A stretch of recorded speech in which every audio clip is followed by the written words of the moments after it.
대한민국을 죽이려는 세력이 있다니까 지금. 맞아요. 굉장히 중요한 이슈입니다. 네. 이거는 지금 진행형이기 때문에. 예. 자, 우리 봉지욱 기자님. 네. 뭐 이번 국정조사도 그렇고 언론들이 다루지 않는데 또 하나 이제 안 다루는 게 조폭 연루설 관련해서 이재명 대통령이 뭐 X에 글을 올리가면 그 글만 그냥 이런 얘기를 하고 있습니다 이렇게 올리잖아요. 근데 최근에 이제 어제 되게 주목할 만한 중요한 사건이 있었는데 이거를 제가 오늘 얘기할 테니까 언론에서 쓰는지 안 쓰는지 한번 좋아. 체크해봐 주세요. 좋아. 이거는 그냥 제가 뭐 어떻게 의견을 얘기한 게 아니라 벌어진 사실을 전달해 드립니다. 네. 1번 자료 보시면 천천히 쉽게 갑니다. 1번 자료. 광주지방법원에서 네. 보낸 증인 소환장이에요. 야 재판의 증인으로 나와. 누구한테 보냈습니까? 김형진, 김형진이 누굽니까? 그알 파타야 사건의 범인 2명 중 1명. 네. 공범. 예, 그것이 알고 싶다에 나왔던 태국 파타야 살인 사건의 범인 중 1명이죠. 네.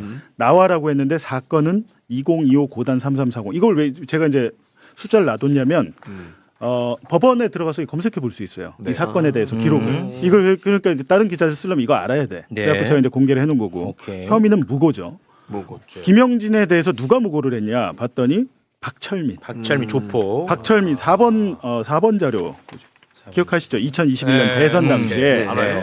신기하게도 동아일보 그분보도 10월 국정감사에서 김용판이 조폭 박철민의 저 돈다발 흔든 거 10월 똑같이 10월에 일어났어요. 2021년 10월. 대선 초반에 일어났는데 어제 이제 법정에서 오후 2시에 박철민의 무고 사건에 대해서 순천교도소에 수감 중인 김영진이 교도관이 없어가지고 화상으로 등장을 했어요. 증인으로 등장을 했는데 무고 사건이 도대체 왜 일어났을까?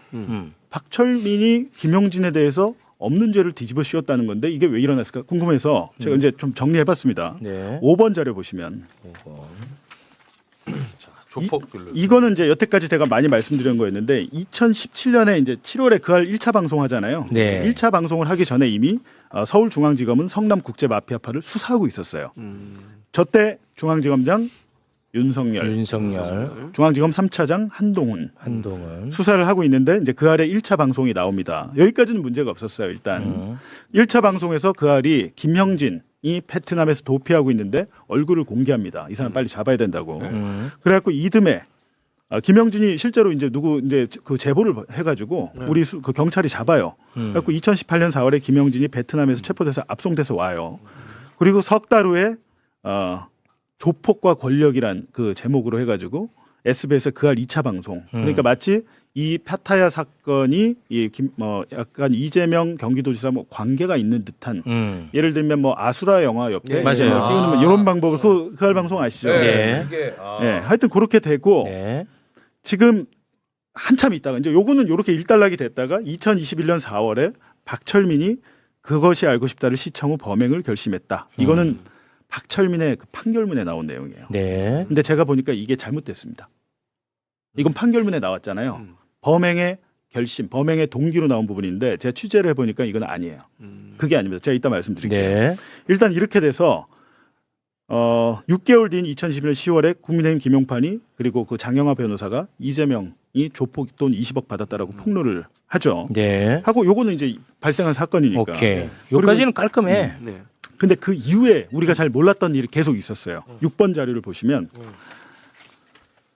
여기서 이제 끝났어야 되는데 2021년 12월 그러니까 김용판 폭로 이후에 2달 후에 박철민이 이것도 지 생각이었는지 아니면 누가 시켰는지 모르겠는데 이재명과 김영진을 묶어가지고 고발을 합니다. 수원지검에.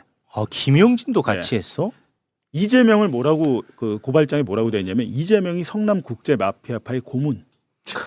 연루가 아니고 고문이다. 국제마피아파의 고문으로 활동했다. 그리고 김영진은 이준석 성남 코마트레이드 대표 전직 조폭 이준석의 돈을 지시를 받고 돈을 이재명에게 배달한 사람이다. 이렇게 해가지고 고발장을 수원지검에 내요. 박철민이. 그러니까 그 사건을 검찰이 직접 하지 않고 경기 남부경찰청으로 내려보내서 경찰이 수사해 보니까 말도 안 되잖아요. 경찰이 했어. 경찰이. 그래갖고 무혐의로 끝내버려요. 요건 이제 무혐의로 끝납니다. 그리고 이따가 이제 이듬해 대선 끝나고 6개월 뒤에 2020년 9월에 김영진이 박철민 재판에 그 증언자로 나가요. 이거는 뭐냐면 이제 박철민이 그 허위 사실을 얘기했으니까 네. 고발을 당했잖아요. 네. 그 공직선거법으로. 그래가지고 박철민은 이 사건으로 징역 1년 6월을 받고 장영하 변호사도 징역형의 집행유예가 최근에 대법원에 확정이 됐죠. 확정됐죠. 요건 이렇게 이제 끝났어. 끝났는데 끝났어. 김영진도 보니까 성깔이 있어. 너무 빡친 거야. 박철민이 소설을 쓰면서 자기 끌어들이니까 2023년 5월에 김영진이 변호사를 통해서 박철민을 무고로 고소해요. 여기서 무고로 걸었구나. 고소하는데 이 사건이 윤석열 정권이었는데 크게 진전이 없다가 작년에 이재명 대통령 당선되고 2달 후에 검찰이 갑자기 박철민을 무고로 기소해버려요. 그랬어? 손도 안 대고 있다가 끝날 뻔한 사건이 이재명의 당선으로 인해서 기사회생에서 당선되면서 기소가 돼. 그래가지고 드디어 어제 준비 기일 끝나고 첫 번째 본 공판에서 김영진이 등장을 한 거예요. 2025 고단 3340 이거 해줘야 돼요. 화상으로. 네. 아니 이거 신기하네. 근데 이재명 정부가 되고 검찰이 이거 기소를 한 게 신기하네. 그렇다면 김영진이 여기 나와서 무슨 얘기를 했을까? 김영진이 증인 재판에서 위증하면 어떻게 됩니까? 위증죄 처벌받잖아요. 그렇습니다. 국회에서 위증하는 거랑 게임이 달라요. 법정에서 하는 거는 7번 자료. 와, 이거 궁금하다. 박수환 씨 한번 자, 읽어주시죠. 궁금하다. 7번 자료. 어제 말 무지하게 작정하고 왔더라고요. 네. 어. 어제 김영진 씨의 법정 증언입니다. 재판장님, 이 사건은 지금 피고인석에 있는 박철민 한 사람만이 재판을 받고 끝나서는 안 되는 사건입니다. 2017년부터 피고인과 경찰, 검사들, SBS 그것이 알고 싶다와 국민의힘 일부 정치인들이 연루된 중대한 사건이고 이 사건의 피해자는 성남시장 그리고 현직 대통령이기도 합니다. 그리고 나서 이어서 8번.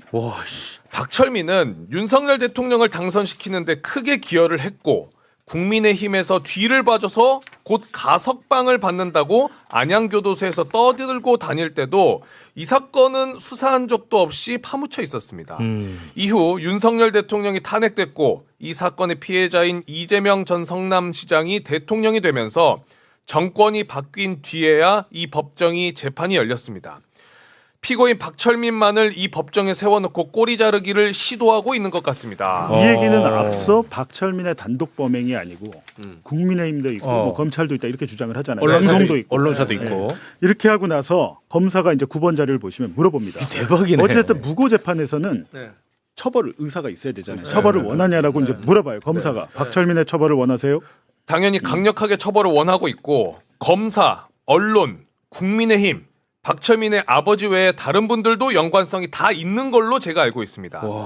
박철민이 2017년 수사 당시부터 강력부 김땡땡 검사한테 가서 조직 내부의 일들을 폭로하고 또 정치인 이재명과 관련된 것들을 연결시키려고 애초에 사전에 준비를 하고 이런 사건을 벌인 거거든요.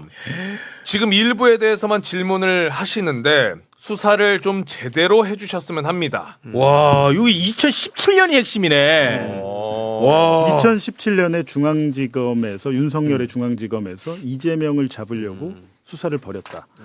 조폭들을 수사하다 보니 이재명이 나온 것인지 그걸 엮은 것인지 모르겠는데 중요한 것은 아까 박철민이 그것이 알고 싶다를 보고 허위 폭로를 결심했다라고 지금 판결문에 돼 있잖아요. 네. 그러니까 윤석열의 검찰이 수사 제대로 안 한 거예요. 얘는 이제 한 명은 처벌해야 되니까 그렇게 한 건데 그게 아니고 박철민은 2017년 중앙지검이 이재명을 잡으려고 할 때 협조한 인물입니다. 그리고 박철민이 나중에 이재명 플러스 김영진 고발했다고 그랬잖아요. 네. 거기서 나온 내용, 그러니까 허위 사실 내용 대부분이 중앙지검에서 조사를 했던 내용이에요. 즉 머릿속으로 상상해낸 게 아니고 2017년 중앙지검에서 다뤘던 내용이야. 이게 무섭지 않나요? 무서워. 그러면 어제는 이제 작정을 하고 와서 자기한테 이제 기회가 많이 안 올까봐 아예 나중에는 써온 거를 읽더라고 그냥. 쏟아내는구나. 아예. 왜냐면 기회가 별로 없으니까. 10번 한번 보여주십시오. 어제 마찬가지로 김영진 씨가 법정 증언한 내용입니다. 당시 서울중앙지검 검사는 SBS 그것이 알고 싶다가 몇 달 후 2차 방송을 할 거라며 저와 선배 이준석이 이재명 성남시장에게 뇌물을 주고 도피와 특혜를 도운 것으로 허위 진술해 줄 것을 요구했습니다. 나중에 알고 보니 피고인 박철민이 2017년부터 중앙지검 강력부 김땡땡 검사에게 조직의 일들과 이재명을 공격하는 언론과 국민의힘까지 연결되어 특혜를 제공받으면서 조작에 협조했습니다. 저에게 협조를 해주면 특수상해나 상해치사로 10년 가량의 구형을 약속한다. 한 사람이 진술하면 주장이지만 두 사람이 진술하면 그때부터 증거가 된다고 했습니다. 엄청 구체적이야. 어제 이 말은 이제 주장이잖아요, 일단. 근데 김영진 말고 한 명의 증인이 더 있었습니다. 전직 조폭 임모 씨. 임모 씨도 2017년 중앙지검에 불려가서 조사를 받았대요. 받았는데 제가 오면서 다시 통화하면서 확인을 했는데 당시 이준석 코마트레이드 대표를 통해 가지고 이재명을 잡으려고 조사를 했다고 사실이다. 2017년에 그리고 중앙지검에서 이재명을 잡기 위해서 굉장히 노력한다는 얘기를 우리 조직원들끼리 했다라는 증언을 이제 오면서 또 통화한 거예요. 대박이네 이거. 그러면 김영진이 주장이 이게 허황된 얘기가 아닌 것 같은데 일단은 11번 한번 보시죠.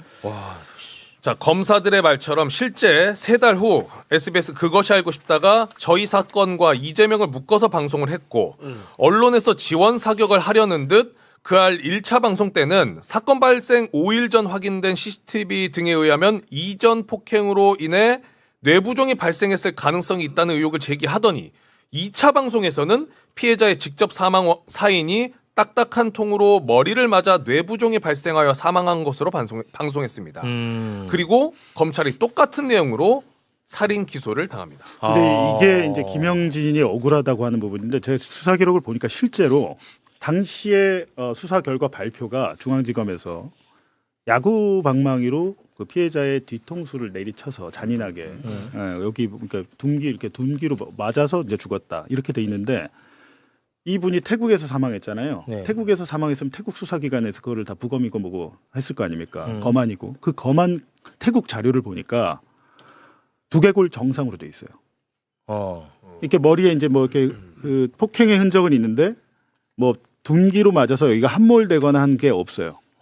근데 이게 지금 김영주의 주장이 뭐냐면 아까 상해치사하면 한 5, 6년이면 나옵니다. 징역 한 5, 6년이면 되는데 협조하면 그걸로 해주고 안 협조하면 넌 살인.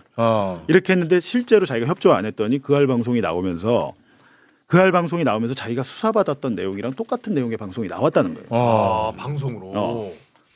근데 지금 이 김영진의 주장 중에 그 재판 기록이나 이런 걸 보니까 뭐 법의학 뭐 전문가 등 누구도 했는데 다발성 장기 손상에 의한 그리고 그 출혈에 의한 사인으로 판명된다라고 이분들이 다 와서 얘기를 했어요. 야구 방망이로 뒤에서 맞아서 죽은 게 아니라고 얘기를 했어요. 그렇게 해서 2심 판사가 공소장 변경해야 되는 거 아니에요? 라고 했는데 공소장 변경 안 하고 그냥 형이 확정되긴 했더라고요. 이게 이제 중요한 것은 검찰에서 자기가 수사받은 내용과 방송의 내용이 일치해 버렸다 이거잖아요. 그렇죠. 이건 결과적으로는 맞는 얘기예요.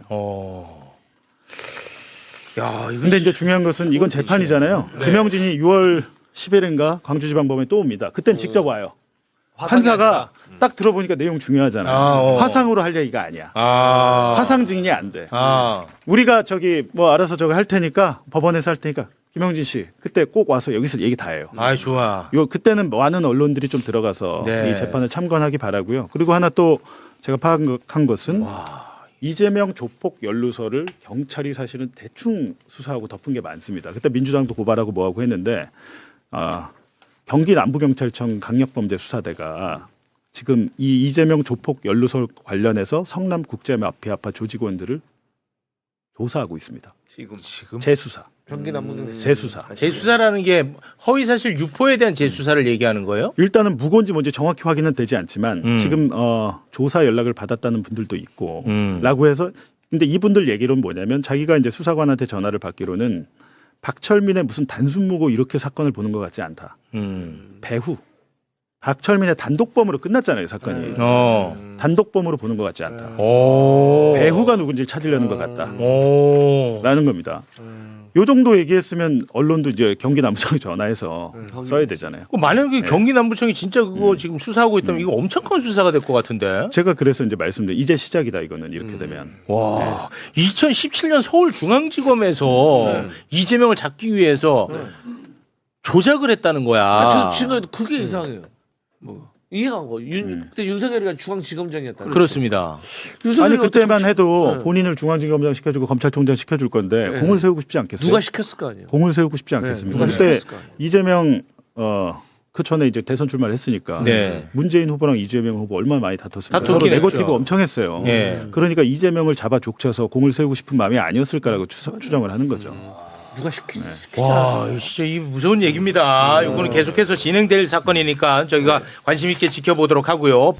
내가 볼 때는 지금 이 국정조사 청문회 과정에서 드러난 검찰의 여러 불법 행위들이 보면 검찰이 야 이거는 조작하자. 안 들키면 다행이고 뭐 이런 정도의 생각을 했을 것으로도 추정이 되지만 제가 볼 때는 어때 보이냐면 야 이거 나중에 들켜도 괜찮아. 뭐 어쩔 수 없어. 그냥 이거 밀어붙여. 일단 가.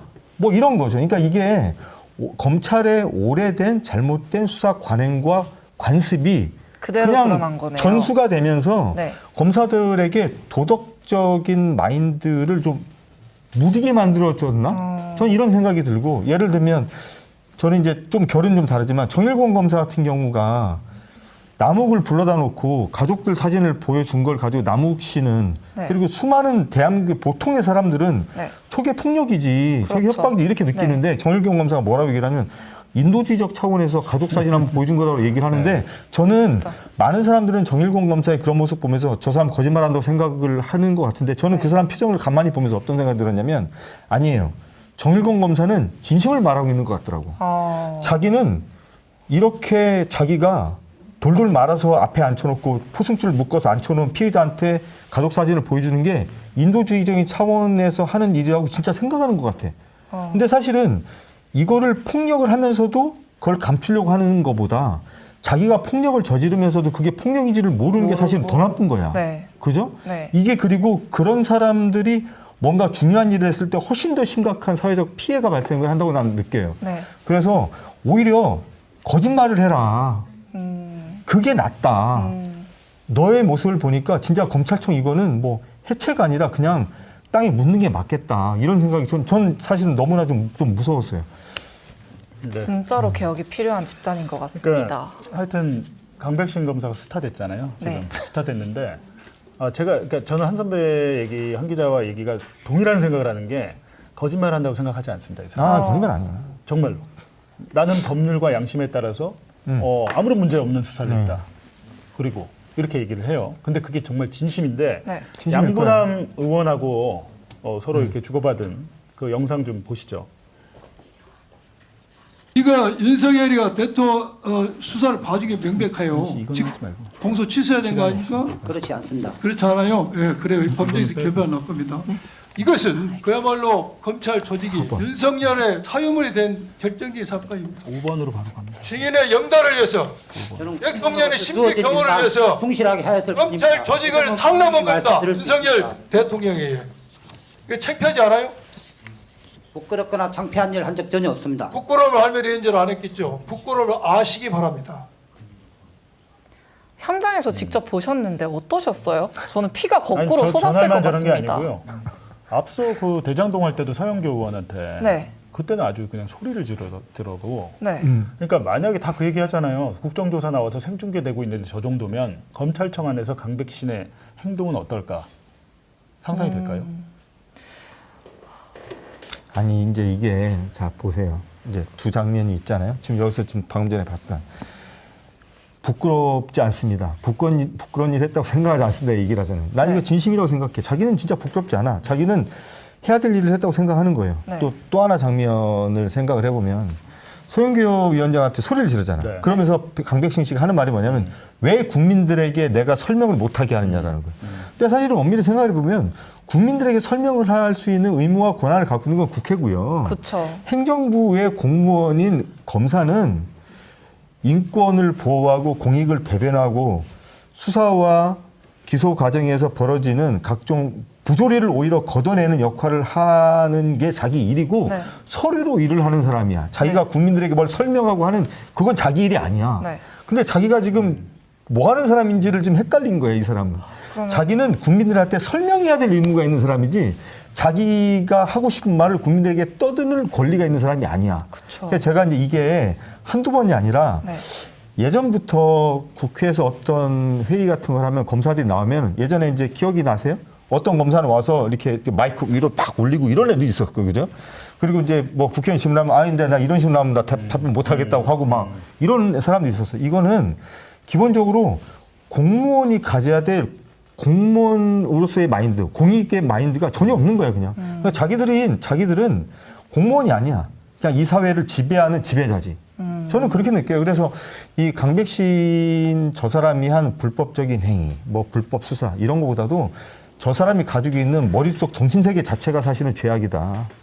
그래서 그래서 제가 매우 죄질이 안 좋은 사람들인데, 근데 또 생각을 해보면 또 저 사람이 또 개인적으로 또 저게 또 원래부터 태어날 때부터 나쁜 놈이냐 그건 아니고 검찰청 구조가 저런 사람을 만들어내는 구조로 돼 있어. 그러니까 이제 이 검찰청을 빨리 해체하는 수밖에 다른 방법이 없다 이런 생각이 드는 거죠. 그게요. 왜 그러냐면 국회의원들이 우스운 거죠. 왜냐하면 민주당 맞아요. 공공투 사건이고 뭐고 일단 검찰청에 잡혀오면 아무것도 아니거든. 검사 네. 입장에서는 내가 목줄을 딱 잡고 있잖아요. 그런 것들을 경험해봤던 강백신 입장에서는 그 앞에 민주당 의원들이 아마 가서로웠을 거예요. 너네 나중에 나한테 한번 걸려봐. 이게 정상적인 상황이면은 옷 벗고 나가는 게 정상이죠. 네. 절대 옷 안 벗습니다. 왜? 조금 있으면 정권 바뀌어. 그렇죠. 그렇게 생각을 할 거예요. 예, 그분으로 한번 가볼까요? 아마도 많은 네. 분들이 여전히 대장동 사건을 성남시장 이재명의 개발 비리로 알고 계실 것 같습니다. 네, 당시에 대장동 그분이라는 보도가 너무나도 강력했는데요. 그분 보도가 최초로 나왔을 때 두 분이 좀 어떻게 판단을 하셨을지. 그거는 뭐 봉지욱 기자가 워낙 전문가니까. 네. 근데 이 얘기는 앞서 조금 했으니까요. 네. 근데 중요한 것은 이렇게 한번 인식이 선입견이 생기면 바뀌기 힘듭니다. 그렇습니다. 이거는 아무리 뭐 언론사가 나중에 정정보도 했다 하더라도 네. 저거는 대통령이 협박해서 한 거야 이렇게 생각을 해버려요. 그리고 아마 지금 모든 언론사들이 많이 난리가 났을 텐데 중요한 것은 대통령은 사건의 피해자로서 나의 의견을 얘기할 수 있는 거잖아요. 네. 예전에 그것이 알고 싶다 해도 사고 한마디 받고 싶다라고 네. 했고 그건 대통령으로서 한 게 아니고 물론 대통령이 그쵸. 지휘해서 했지만 네. 근데 이것도 마찬가지거든요. 오늘 이거에 대해서 동아일보 보도에 대해서 한국신문상 수상 취소했으면 좋겠다라고 얘기를 네. 한 거지. 뭐 취소하라고 지시를 한 게 아니잖아요. 본인의 의견을 얘기한 건데 이게 저는 중요한 게 뭐냐면 옛날에 벌어지지 말고 지금 국정조사에서 이 대장동 그분의 실체에 대해서 입체적으로 다 검증이 됐어요. 특히 남욱 변호사가 마지막에 쐐기를 박았어요. 네. 근데 국민의힘은 뭐라 그러냐면 남욱 같은 범죄자한테 마이크를 준다고 해요. 네. 근데 마찬가지로 대북 송금 사건에서는 쌍방울 부회장 방용철에게 마이크를 계속 줬거든요. 네. 그리고 방용철의 워딩은 우리 언론이 엄청나게 받았었습니다. 근데 남욱 변호사의 말은 대장동 그분에 대해서 그 전에 수사팀장 김태훈 고검장의 얘기도 있었고 그분은 어마어마한 대형 오보라고 했고 여기에 대해서도 남욱이 그날 있었거든요. 이제 네. 본인의 생각을 얘기한 게 있는데 그 영상 한번 보시죠. 본인이 많이 바뀌었죠 그동안 천화동인 1호에 네, 실소유자. 전 처음부터 유동규 본부장하고 네. 김만배 회장님께서 하신 말씀이기 때문에 거기 김만배 그것도 씨가 한 얘기가 분께서- 있었죠. 네, 본인의 진술 중에 누구였죠? 그 실소유주가 김만배 씨로부터 들은 법정에서 진술했던 본인의 얘기 뭐 유동규 측이란 얘기를 들었습니다. 측인데 구체적으로 얘기를 했잖아요. 누구라고 얘기했잖아요. 법정에서. 최초에 말씀을 하시는 겁니까? 자 여기서 이런 얘기를 하지 않았어요? 일기 조사팀 이게 그 본인이 이 실소유주는 이 이재명 뭐 그분이라는 그 취지의 발언을 하지 않았어요? 대장동의 그분이라는 표현은 오보입니다. 일부 언론사의 오보인 게 확인이 됐고 네. 대장동 사건에서 검찰이 조작 회유한 증거들도 계속해서 드러나고 있는데 네. 그때 수사를 담당했던 검사들 지금 계속해서 검찰에서 일을 하고 있는 걸로 알아요. 따로 처벌이나 그런 것들은 받지 않았나요? 이게 지금 처벌을 받고 이런 문제가 아니고 네. 정권이 바뀐 뒤에도 이재명 정부가 들어선 뒤에도 대장동 사건 또 저희 사건 네. 맡았던 소위 말하는 이제 윤석열 사단으로 불렸던 그래서 윤석열 정부 때 정치검찰의 지세에 동원됐었던 검사들 중에 사실은 잘못된 검사들 많지 않습니다. 잘못된 예. 검사들이요. 그러니까 상당수가 오히려 승진하거나 아. 영전하거나 좋은 데로 갔어요. 오늘 영상 내용 어떻게 보셨나요? 여러분의 의견을 댓글로 남겨주세요. 구독과 좋아요를 눌러주시면 이재명 정부에게 힘이 됩니다.